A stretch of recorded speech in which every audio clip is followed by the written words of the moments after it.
Hello and welcome friends, मैं हूं Ravinder Mandan, founder and CEO of Selcronic company. आप लोगों के लिए खुशखबरी है क्योंकि सेल्क्रोनिक टेक्नोलॉजी की दुनिया में एक स्टेप और आगे बढ़ चुका है। तो सेल्क्रोनिक यहां इंट्रोड्यूस कर रहा है नया इन्वर्टर गैलेक्सी 7G। जी हां, 7th जनरेशन टेक्नोलॉजी आ चुकी है। गैलेक्सी 7G इस टाइम दुनिया का नंबर 1 इन्वर्टर है और टेक्नोलॉजी और फीचर्स के मामले में इस टाइम दुनिया में कोई और ब्रांड, कोई और इन्वर्टर इस इन्वर्टर का मुकाबला नहीं कर सकता है। तो आज इस वीडियो में हम देखेंगे इस इन्वर्टर की अनबॉक्सिंग और साथ ही इसका हम कंपैरिजन करेंगे 6G टेक्नोलॉजी से। तो दोस्तों, अगर आपने अभी तक हमारे इस YouTube चैनल को सब्सक्राइब नहीं किया है तो जल्दी से पहले इस YouTube चैनल को आप सब्सक्राइब कर लीजिए और साथ ही बने बेल आइकन को भी हिट कर दीजिए ताकि आने वाली वीडियो की नोटिफिकेशन आपको सबसे पहले मिल सके। तो चलिए बिना समय को गवाए स्टार्ट करते हैं आज का वीडियो और जानते हैं 7G टेक्नोलॉजी के बारे में। तो ये है 7G का बॉक्स और ये आता है आपका स्क्वायर शेप के अंदर, जबकि 6G का जो बॉक्स है वो रेक्टेंगुलर शेप के अंदर आता है और साइज में भी ये बॉक्स 6G के बॉक्स से बड़ा है क्योंकि इन्वर्टर भी 6G से बड़ा है। तो चलिए कर लेते हैं इसकी अनबॉक्सिंग।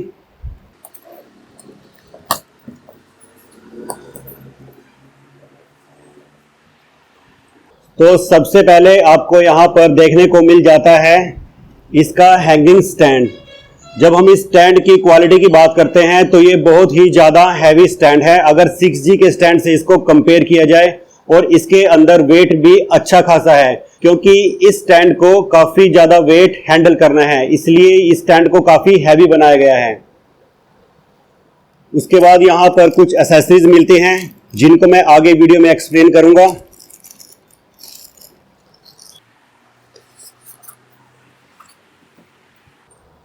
तो यहाँ सबसे पहले हमें मिल जाता है इस इन्वर्टर का क्वालिटी सर्टिफिकेट। जितने भी टेस्ट इस इन्वर्टर के ऊपर किए गए हैं इसके अंदर वो सारे लिखे हुए हैं और सभी क्वालिटी टेस्ट के अंदर ये इन्वर्टर पास हुआ है। तभी यहाँ पर देखिए क्वालिटी टेस्ट इसका पास लिखा गया है। उसके बाद अगर पीछे की तरफ आप देखेंगे तो यहाँ पर आपको इसका यूजर मैनुअल मिल जाता है। तो ये है फाइनली हमारे 7G इन्वर्टर की लुक। तो चलिए पहले आपको दिखाते हैं कौन कौन सी एक्सेसरी इन्वर्टर के साथ आपको मिल जाती हैं। तो चलिए सबसे पहले इस इन्वर्टर के साथ हमें जो एक्सेसरीज मिलती हैं उसकी बात कर लेते हैं। तो सबसे पहले हमें यहाँ पर मिल जाता है एक मीटर। ये देखिए, ये है इसका डिजिटल मीटर। ये काफ़ी महंगा मीटर है जो इन्वर्टर के साथ आपको फ्री ऑफ कॉस्ट मिलता है। ये आपके मीटर का तो काम करता ही है, यानी कि आपके नेट मीटर का भी काम करेगा। आपको इंपोर्ट यूनिट, एक्सपोर्ट यूनिट, कितनी वोल्टेज है, कितने एम्पियर हैं, कितनी पावर है, वो सब कुछ तो दिखाएगा ही। साथ के साथ ये मीटर आपका सीटी का भी काम करता है। जी हाँ, आप इसको स्क्रीन वाली सीटी भी बोल सकते हैं। और कंपनी इस मीटर को AC/DC बॉक्स के अंदर आपको लगा कर देती है, तो आपको ये अलग से इन्वर्टर के अंदर नहीं मिलेगा, AC/DC बॉक्स में लगा हुआ ही आपको मिल जाएगा। जब आप इसको नीचे की तरफ से ओपन करते हैं तो यहाँ आप इसके कनेक्शन कर सकते हैं, तो इन्वर्टर इसके साथ कम्युनिकेट करेगा और ये इन्वर्टर को अपना डाटा लगातार भेजता रहेगा।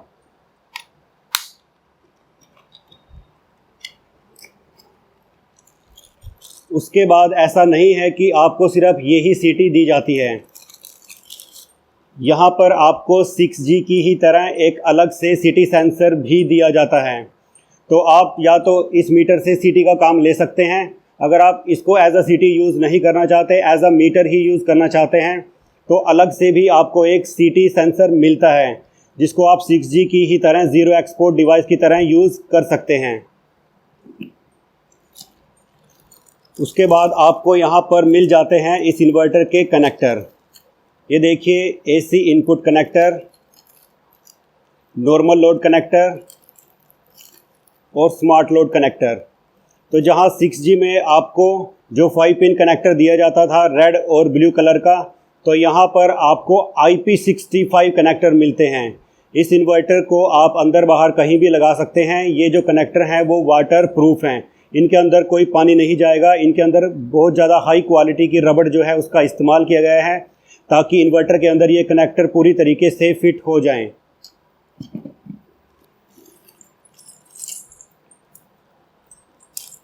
उसके बाद नेक्स्ट यहाँ पर आपको मिल जाते हैं MC4 कनेक्टर। तो यहाँ आपको 4 MC4 कनेक्टर मिल जाते हैं क्योंकि ये जो इन्वर्टर है वो आता है ड्यूअल सुपर MPPT के साथ। तो सुपर MPPT क्या है वो भी इस वीडियो में आपको आगे बताएंगे। उसके बाद यहाँ पर आपको मिल जाती हैं बहुत ही मजबूत फास्टनर रोड। ये बहुत ही ज़्यादा हैवी है, जैसे इसका स्टैंड हैवी है वैसे ही ये फास्टनर रोड भी बहुत ज़्यादा हैवी है।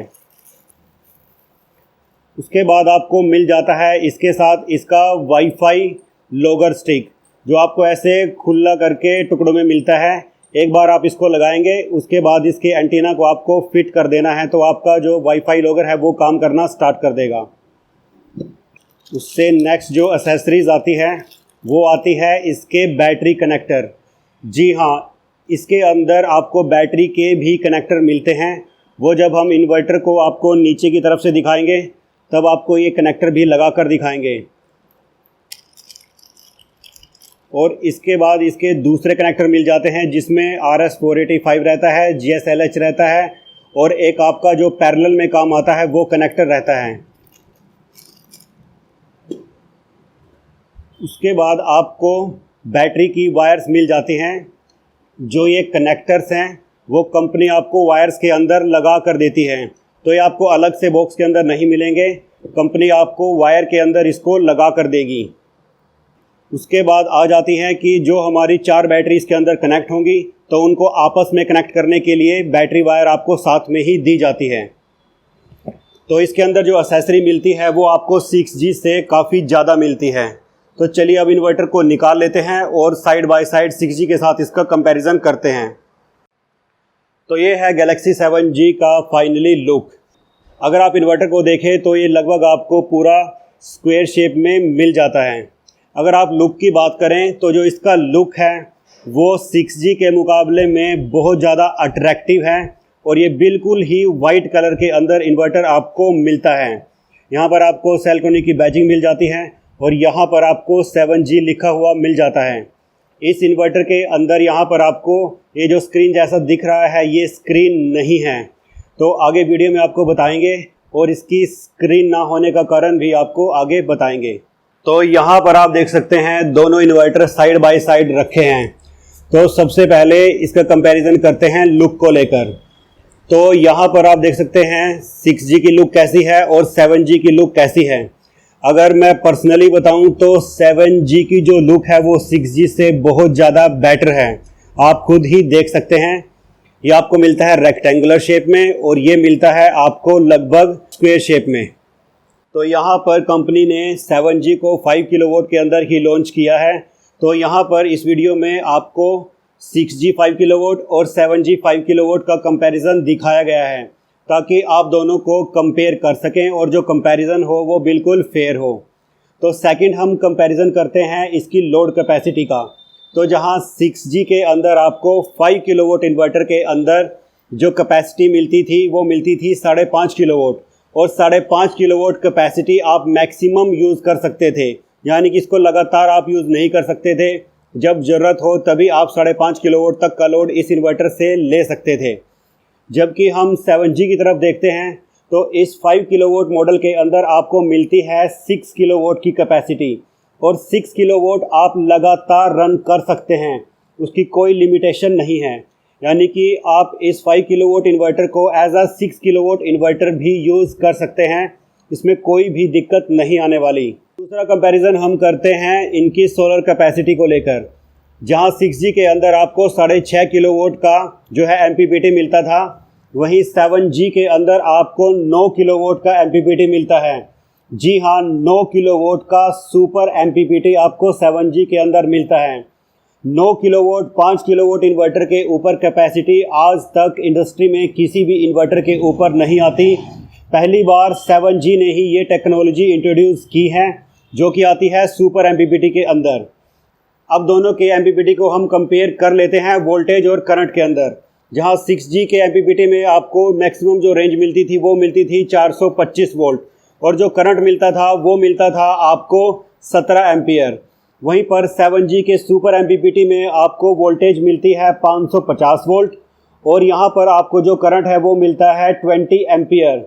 जी हाँ, 550 वोल्ट होने की वजह से अब आप ज़्यादा पैनल्स को सीरीज में कर पाएंगे। जहाँ 6G के ऊपर आप सिर्फ 9 या 10 पैनल को ही सीरीज कर पाते थे, वहीं 7G के अंदर आप 14 पैनल को भी सीरीज कर सकते हैं। और जहाँ पर 17 एम्पीयर का करंट था, अब यहाँ पर 20 एम्पीयर का करंट है। तो इससे आप इसके ऊपर पैरेलल में भी आप अपनी स्ट्रिंग लगा सकते हैं। जैसे कि अगर आपके सोलर पैनल की जो करंट कैपेसिटी है वो है 8 या 9 एम्पीयर, तो आप एक ही MPPT के ऊपर पैरेलल स्ट्रिंग भी लगा सकते हैं। तो इस हिसाब से देखा जाए तो गैलेक्सी 7G के ऊपर आप 9 किलोवाट से ज़्यादा भी पैनल लगा सकते हैं। कंपनी ने यहाँ पर इसके ऊपर 12 किलोवाट पैनल लगाकर भी टेस्ट किया है, तो आप 12 या 14 किलोवाट भी लगा सकते हैं, उससे इसको कोई भी फ़र्क नहीं पड़ेगा। और दूसरा, अब जो आपके पैनल्स आने लगे हैं वो काफ़ी बड़े पैनल आने लगे हैं, जैसे 650 वाट, 700 वाट, तो उनका जो करंट है वो काफ़ी ज़्यादा रहता है। तो 7G के ऊपर आप अब तक का कितना भी बड़ा पैनल मार्केट में आ रहा हो, चाहे वो 700 वाट का ही क्यों ना हो, तो आप 7G के ऊपर उसको लगा सकते हैं। तो यहाँ पर 7G सोलर कैपेसिटी के मामले में भी 6G से काफ़ी आगे निकल जाता है। तो जैसा कि आप जान चुके हैं, गैलेक्सी 7G के ऊपर आप 9 किलोवाट तक के सोलर पैनल लगा सकते हैं। तो अब ये इस 9 किलोवाट पावर का क्या करेगा? तो पावर के 3 ही काम किए जा सकते हैं। आपकी बैटरी को चार्ज किया जा सकता है, आपके घर के लोड को चलाया जा सकता है और एक्स्ट्रा पावर को सेल किया जा सकता है। तो ये सबसे पहले आपकी बैटरी को चार्ज करेगा और उसके बाद आपके घर के लोड को चलाएगा और उसके बाद जो एक्स्ट्रा पावर बचेगी तो ये उसको सेल भी कर देगा, यानी कि पूरे के पूरे 9 किलोवाट पैनल को ये इस्तेमाल करेगा। अब आ जाते हैं इन दोनों इन्वर्टर की IP65 कैटेगरी के ऊपर। तो यहाँ पर दोनों ही जो इन्वर्टर हैं वो IP65 हैं, लेकिन अगर मैं 7G की बात करूं तो 7G प्योर IP65 है। प्योर IP65 होने का मतलब है कि ये वाटर रेजिस्टेंट तो है ही है, लेकिन उसके साथ ये डस्ट प्रूफ भी है। तो यहाँ पर आप देख सकते हैं ये पूरा का पूरा जो इन्वर्टर है वो सील्ड है और जितने भी कनेक्शन इसके दिए जाते हैं वो इसके नीचे दिए जाते हैं as a on grid inverter. जैसे आप ऑन ग्रिड इन्वर्टर में देखते हैं कि आप इन्वर्टर को ओपन नहीं कर सकते, जितने भी कनेक्शन होते हैं वो नीचे होते हैं, सेम ऐसा ही 7G के अंदर किया गया है। आप इसको ओपन नहीं कर सकते हैं। जैसा कि आप 6G में जानते हैं, आपको 6G में कनेक्शन करने के लिए ये सामने का जो पैनल है उसको ओपन करना होता था और फिर वो सारे कनेक्शन करने होते थे, जिससे कि इन्वर्टर के अंदर डस्ट भी जा सकती थी।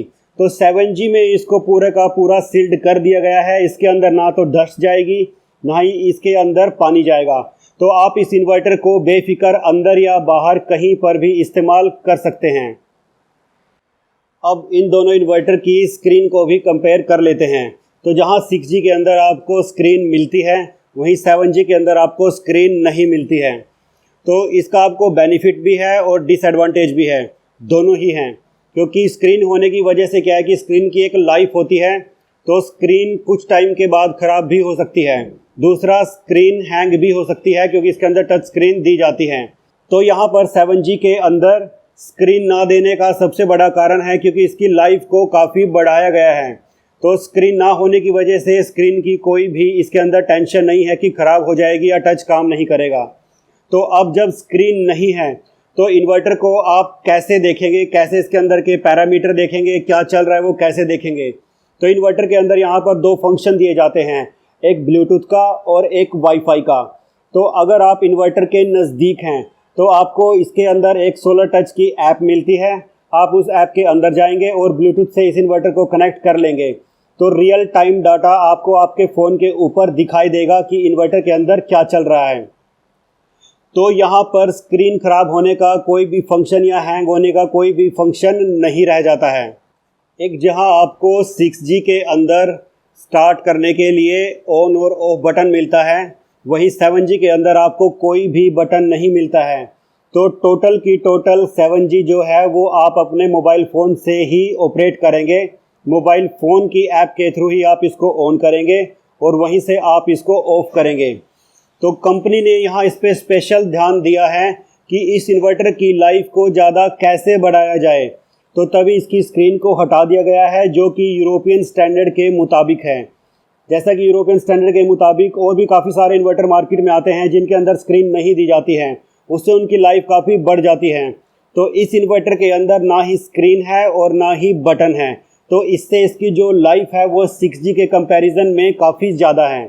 अब बात करते हैं इन दोनों इन्वर्टर्स के अंदर आपको कितना वेट मिलता है। तो 6G के अंदर आपको 15 किलो का वेट मिलता है, तो 7G के अंदर आपको 25 kg का वेट मिलता है। तो 7G 6G से काफ़ी भारी है क्योंकि इसकी बॉडी भी इससे काफ़ी ज़्यादा हैवी बनाई गई है। अब बात कर लेते हैं इनकी आउटपुट की। तो 6G के अंदर आप जानते हैं कि आपको एक नॉर्मल लोड मिलता है जिससे आप अपना हल्का लोड जोड़ सकते हैं, और एक आपको स्मार्ट लोड मिलता है जिससे कि आप अपना हैवी लोड जैसे कि एयर कंडीशन जोड़ सकते हैं। तो सेम 7G के अंदर भी आपको नॉर्मल लोड और स्मार्ट लोड दोनों मिलते हैं। अब 7G के अंदर आपको एक फैसिलिटी और एक्स्ट्रा मिलती है।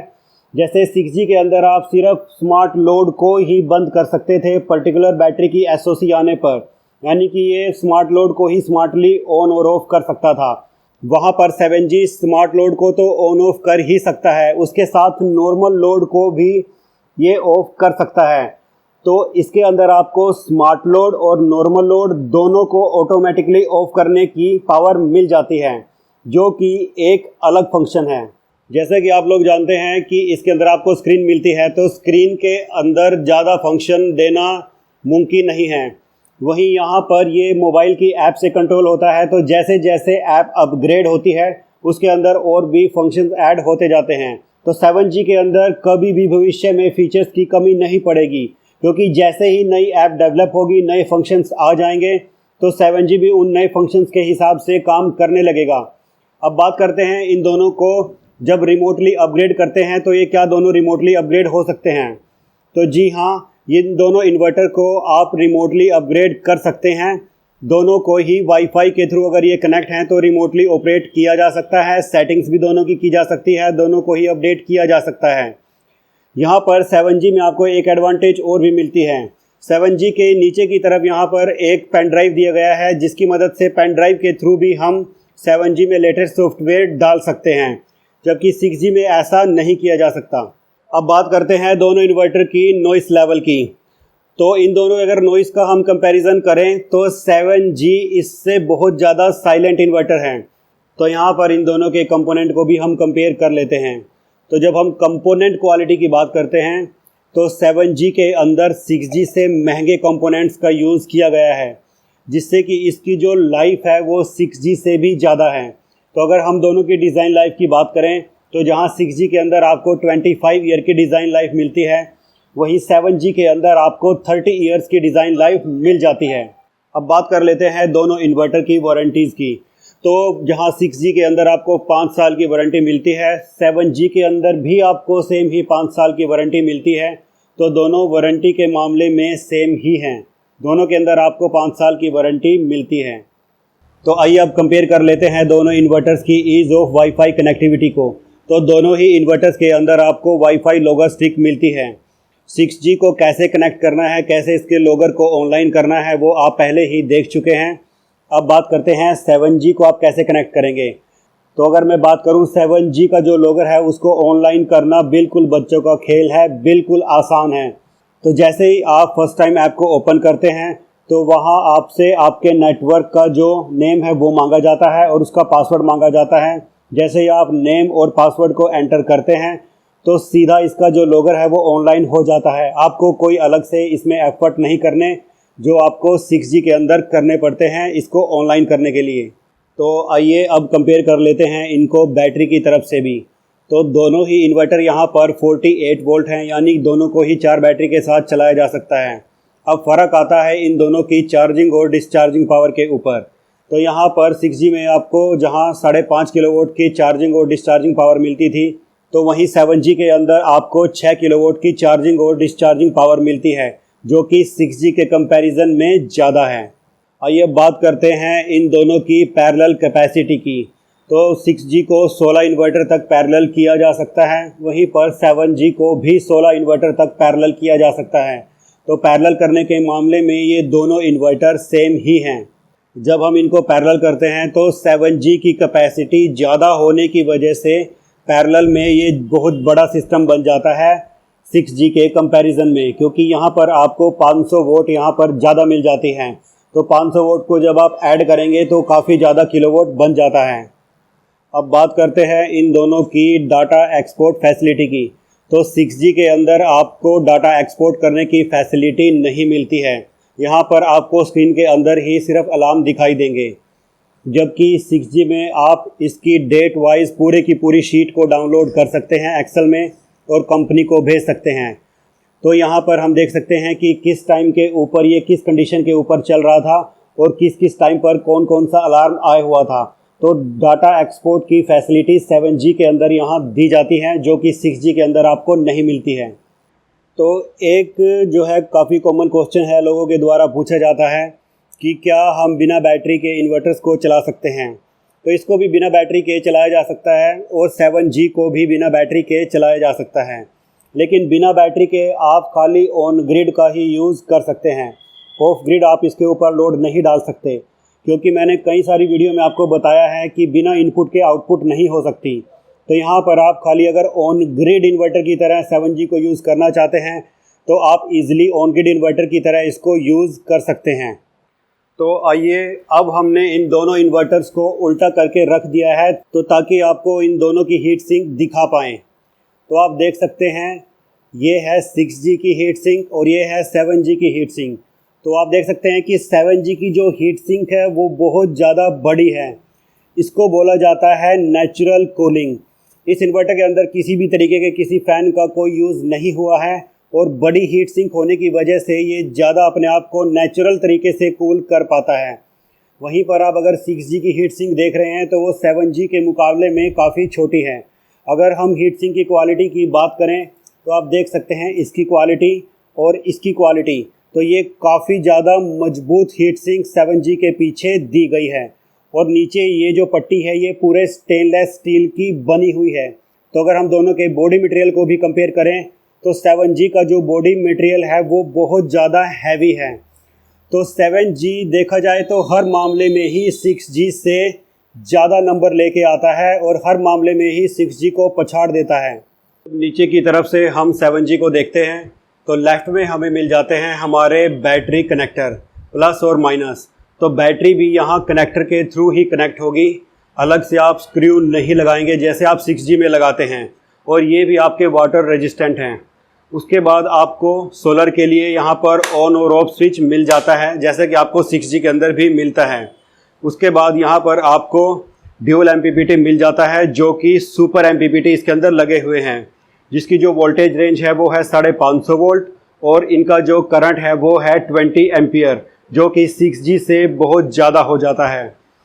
उसके बाद यहाँ पर आपको इसके सारे के सारे पोर्ट्स मिल जाते हैं। इसको भी पूरा का पूरा सील्ड किया गया है। तो चलिए ये भी आपको खोलकर दिखा देते हैं। तो यहाँ पर आप इसके सारे के सारे पोर्ट्स देख सकते हैं। तो यहाँ पर आपको मिल जाता है USB पोर्ट। इसके थ्रू आप इन्वर्टर को USB लगाकर यानी पेन ड्राइव लगाकर अपडेट भी कर सकते हैं। उसके बाद यहाँ पर आपको एक छोटा सा बटन मिल जाता है, इसका यूज़ फ़िलहाल आपको नहीं करना है। उसके बाद यहाँ पर आपको पैरेलल कनेक्शन के लिए कनेक्टर मिल जाते हैं, जो कि मैंने आपको स्टार्टिंग में दिखाए थे, वो कनेक्टर यहाँ पर लगेंगे। तो पैरेलल के बाद यहाँ पर आपको एक स्विच मिलता है रेड कलर का, तो इसको ऑन ही रखना है। ये भी पैरेलल के दौरान ही काम आता है। ये होता है आपका DIP स्विच। उसके बाद आपको मिल जाता है RS485 पोर्ट और उसके बाद आपको मिल जाते हैं 9 पिन कनेक्टर पोर्ट। और नीचे की तरफ आप देखेंगे तो यहाँ आपको मिल जाता है DRM का पोर्ट, CT मीटर का पोर्ट। इस CT पोर्ट के ऊपर आप दो काम ले सकते हैं। देखिए यहाँ पर CT भी लिखा हुआ है और मीटर भी लिखा हुआ है। तो इन्वर्टर के अंदर जो आपको मीटर मिला था, तो इस पोर्ट के ऊपर आप उस मीटर को लगा सकते हैं, या फिर जो इन्वर्टर के साथ आपको CT मिलती है तो यहाँ पर आप CT लगा सकते हैं। उसके बाद आपको मिल जाता है यहाँ पर BMS का पोर्ट। तो यहाँ पर आप अपनी लिथियम आयन बैटरी लगा सकते हैं और उसके BMS को इन्वर्टर के BMS के साथ कनेक्ट कर सकते हैं। अगर बैटरी की मैं बात करूँ तो ये लगभग दुनिया में मिलने वाली सभी लिथियम बैटरी के साथ कंपैटिबल हैं और सभी लिथियम बैटरी को ये आसानी से पकड़ लेता है और सभी बैटरीज के साथ ये कम्युनिकेट करता है। और अगर इसको बिना बैटरी भी चलाना चाहें तो इसके अंदर एक फंक्शन दिया गया है बैटरी अनअवेलेबल का। तो अगर आप बैटरी अनअवेलेबल कर देते हैं तो ये बिना बैटरी के भी चल जाता है। और आप इससे बिना बैटरी के सिर्फ as an on grid inverter ही काम ले सकते हैं। बिना बैटरी के आप इसको ऑफ ग्रिड इन्वर्टर की तरह इस्तेमाल नहीं कर सकते हैं। तो बिना बैटरी का भी इसके अंदर आपको फंक्शन मिल जाता है। उसके बाद यहाँ पर आपको वाईफाई कनेक्ट करने के लिए पोर्ट मिल जाता है। चलिए वो भी आपको ओपन करके दिखा देते हैं। तो इस पोर्ट के अंदर आप अपने वाईफाई लॉगर स्टिक को लगाएंगे। उसके बाद आप यहाँ पर देखेंगे आपको लोड, ग्रिड और जेन, जैसा कि 6G में भी आपको मिलता था वही पोर्ट्स मिलते हैं। लेकिन आप देख सकते हैं कि ये जो पोर्ट्स हैं ये IP65 हैं। जो मैंने स्टार्टिंग के अंदर आपको पोर्ट्स दिखाए थे तो वो पोर्ट्स यहाँ पर कनेक्ट होते हैं। AC इनपुट ग्रिड पर लगेगी, नॉर्मल लोड लोड पर लगेगा और जो स्मार्ट लोड है वो जनरेटर पर लगेगा। तो इस इन्वर्टर के अंदर भी आप स्मार्ट लोड को यूज़ कर सकते हैं। अगर आप स्मार्ट लोड का यूज़ नहीं कर रहे हैं तो इस पोर्ट के ऊपर आप अपने जनरेटर को अलग से लगा सकते हैं। तो इस पोर्ट पर जनरेटर लगाने का क्या बेनिफिट आपको मिलता है कि ये जो इन्वर्टर है वो इस पोर्ट के ऊपर ऑन ग्रिड काम नहीं करेगा, यानी कि आपके जनरेटर की तरफ ये उल्टी बिजली नहीं फेंकेगा। तो अगर आप जनरेटर लगाना चाहते हैं तो इस पोर्ट का इस्तेमाल करें। अगर जनरेटर नहीं है तो इसी पोर्ट को आप स्मार्ट लोड के लिए यूज़ कर सकते हैं। उसके बाद यहाँ पर आ जाती है बॉडी अर्थ। तो अगर आप इसकी बॉडी को अर्थ देना चाहते हैं तो यहाँ पर आप इसकी बॉडी को भी अर्थ कर सकते हैं। वैसे इसके जितने भी न्यूट्रल्स के पॉइंट हैं वो सभी आपस में इंटरकनेक्टेड हैं। तो अगर आप यहाँ कनेक्ट करते हैं अर्थ को या फिर यहाँ अर्थ को कनेक्ट करते हैं, कहीं भी आप अर्थ को कनेक्ट कर दीजिए, ये सारी की सारी जो अर्थ है वो अंदर से इंटरकनेक्टेड हैं। तो कंपनी आपको जो ये कनेक्टर्स हैं इनको बोला जाता है बैटरी कनेक्टर। ये कंपनी आपको बैटरी वायर के अंदर लगा कर ही देती है। तो सिंपल आपको इसको डायरेक्ट ऐसे लगाना होता है और यहीं पर आपको एक बटन मिलता है। जब आप ये बटन प्रेस करेंगे तो आप इनको आसानी से निकाल भी सकते हैं। तो ये फैसिलिटी 7G के अंदर है, 6G के अंदर नहीं। अब यहाँ पर जो आपको कनेक्टर मिलते हैं ये देखिए AC इनपुट कनेक्टर। ये सीधा आपका जो कनेक्टर है वो ऐसे फिट हो जाएगा और ये रहा स्मार्ट लोड का कनेक्टर। वो इस कट में आप ऐसे फिट कर सकते हैं और ये है नॉर्मल लोड। इसको यहाँ लोड के ऊपर आप कनेक्ट कर सकते हैं। तो ये जो सिस्टम है अब आपका टोटल का टोटल IP65 है। इसके अंदर यहाँ पर रबर सील्स दी गई हैं। ये कहीं से भी इसमें पानी नहीं जा सकता है। तो ये है 7G के साथ मिलने वाला AC/DC बॉक्स। तो ये AC/DC बॉक्स है वो 6G से काफ़ी डिफरेंट है। तो जब हम इसको ओपन करते हैं तो जैसा कि मैंने बताया था कंपनी इसके अंदर ही आपको मीटर लगा कर देती है। तो यहाँ पहले आपको एक मीटर मिल जाता है, उसके बाद आपको AC इनपुट की MCB मिल जाती है। अगर इसको उठाएंगे तो इन्वर्टर के पास AC की सप्लाई जाएगी। अगर इसे आप काट देंगे तो AC की जो सप्लाई है वो कट हो जाएगी। उसके बाद जो आपको एक नई चीज़ 7G के अंदर मिलती है वो मिलता है चेंज ओवर स्विच। तो लोगों की बहुत ज़्यादा डिमांड थी कि अगर कभी आधी रात को इन्वर्टर में कोई गड़बड़ आ जाती है तो कैसे हम अपने घर का जो लोड है वो बाईपास कर सकते हैं। तो अब कंपनी ने ही आपको यहाँ पर चेंज ओवर स्विच दे दिया है। जैसे आप इसको बीच में करेंगे तो सप्लाई कट हो जाएगी। आप देख सकते हैं ऊपर लिखा है इन्वर्टर लोड और नीचे लिखा है ग्रिड बाईपास। तो जब आप इसको ऊपर करेंगे तो जो इन्वर्टर से जुड़ी हुई सब चीज़ें हैं, यानी कि जो पूरा का पूरा लोड है वो इन्वर्टर के थ्रू चलना स्टार्ट हो जाएगा। अगर कभी इन्वर्टर में कोई गड़बड़ हो जाती है तो बस आपको इसको नीचे की तरफ करना है। तो जो आपके अप्लाइंसेस हैं वो टोटल ग्रिड पर बाईपास हो जाएंगे। तो ये एक नई फैसिलिटी सेल्ट्रॉनिक ने दी है और आगे आने वाले सभी इन्वर्टर्स के अंदर भी सेल्ट्रॉनिक इस चेंज ओवर को देने की कोशिश करेगी। उसके बाद यहाँ पर आ जाता है इन्वर्टर आउटपुट न्यूट्रल। तो यहाँ पर जो न्यूट्रल है वो कॉमन है। तो आप एक वायर के थ्रू भी अपने घर का लोड चला सकते हैं क्योंकि न्यूट्रल यहाँ पर कॉमन है। अगर आप दोनों वायर से चलाना चाहते हैं तो न्यूट्रल आप यहाँ से लेंगे। उसके बाद आ जाता है नॉर्मल लोड की MCB। तो यहाँ से आप नॉर्मल लोड को ऑन या ऑफ कर सकते हैं। और उसके बाद आ जाता है स्मार्ट लोड। तो इसके ऊपर आप अपने हैवी जो अप्लाइंसेस है वो कनेक्ट कर सकते हैं और यहाँ से आप उनको ऑन या ऑफ कर सकते हैं। तो ये है गैलेक्सी 7G का बॉक्स। और इस बॉक्स से यहाँ पर देखिए तीनों कनेक्टर निकल रहे हैं जो आपको मैंने स्टार्टिंग में ही दिखाए थे। तो इसकी जो वायरिंग है वो कंपनी आपको कर देती है। तो आपको खाली ये बॉक्स लगाना है और इन कनेक्टर्स को इन्वर्टर में लगा देना है। तो यहाँ पर आपकी इंस्टॉलेशन कंप्लीट हो जाती है कुछ ही मिनटों के अंदर। अब हमने इन्वर्टर को यहाँ पर कनेक्ट कर दिया है बैटरी के साथ और अब हम जाएंगे सोलर टच ऐप के ऊपर। तो जैसे कि इसमें स्क्रीन नहीं है तो यहाँ नीचे देख सकते हैं आप, लोकल सेटिंग में जाएंगे और यहाँ पर कैमरा ऑन हो जाएगा। या तो हम इन्वर्टर के साइड में दिए गए कोड को स्कैन कर सकते हैं या फिर मैनुअल कनेक्शन के अंदर जा सकते हैं। जैसे ही आप मैनुअल कनेक्शन के अंदर जाएंगे तो यहाँ पर आपको ब्लूटूथ में ये इन्वर्टर दिख जाएगा। तो अगर आप इसके ऊपर क्लिक करेंगे तो देखिए यहाँ पर इन्वर्टर आ चुका है। सबसे पहले आएगा यहाँ पर क्विक सेटिंग। क्विक सेटिंग के अंदर आपको यहाँ पर इसका वाईफाई दिखेगा। तो यहाँ पर आप विश लिस्ट को ऑन कर सकते हैं, तो आपका जो भी वाईफाई होगा वो यहाँ पर आ जाएगा। तो आपको आपके घर का जो वाईफाई है वो सीधा सिलेक्ट कर देना है। जैसे मैं यहाँ पर सेल्क्रोनिक को सिलेक्ट कर रहा हूँ और यहाँ पर आपको डालना पड़ेगा आपके वाईफाई का पासवर्ड। तो जैसे ही आप पासवर्ड डालेंगे तो जो इसका लॉगर है वो ऑनलाइन हो जाएगा, आपको कुछ भी अलग से नहीं करना। उसके बाद सेकंड स्टेप पर यहाँ पर सेटिंग करेंगे, फिर थर्ड पर, फिर फोर्थ पर और यहाँ सबसे लास्ट में आ जाएगा इन्वर्टर को ऑन करने का फंक्शन। तो यहाँ से इन्वर्टर आपका ऑन होगा। इस बटन को दबाएंगे तो ये पूछेगा are you sure to turn on this inverter. तो यहाँ पर जब आप ओके कर देंगे तो हमारा इन्वर्टर स्टार्ट हो जाएगा।